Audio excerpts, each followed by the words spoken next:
Hello বন্ধুরা, সবাই কেমন আছো? আশা করি সবাই অনেক ভালো আছো। আমিও অনেক ভালো আছি। জানো তো, ফ্লিপকার্ট থেকে কিছু মশলার কন্টেনার অর্ডার করেছিলাম, তো সেগুলো এসেছিলো। তো ভাই এটা মনে হয় ওপেন করেছিল, যার জন্য এটা আমরা খোলাই পেয়েছি।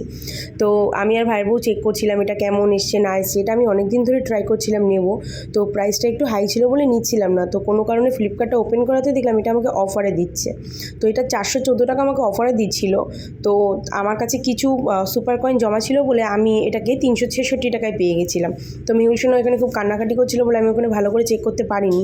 তো বাড়ি নিয়ে এসে আমি এটা ভালো করে দেখছিলাম যে 24টা এসছে কিনা বা কোয়ালিটিটা কেমন। কোয়ালিটি খুবই সুন্দর এসছে এবং যা দেখেছিলাম সেম টু সেম পেয়েছি। কিন্তু জানো তো, এই কন্টেনারগুলোতে না স্পুনগুলো একদম সাপোর্ট করছিল না।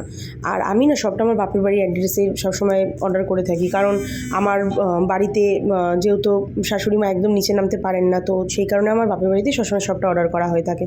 তো দেখো, কন্টেনারটা না একটু সাপোর্ট করছিল না বলে মনটা একটু খারাপ হয়ে গেছিলো, বাট বাকি সবটা একদম কিন্তু পারফেক্ট ছিল আর কোয়ালিটিটা অনেক ভালো ছিল। তো ভিডিওটা এই পর্যন্তই। ভালো লাগলে একটু লাইক আর ফলো করে দিও।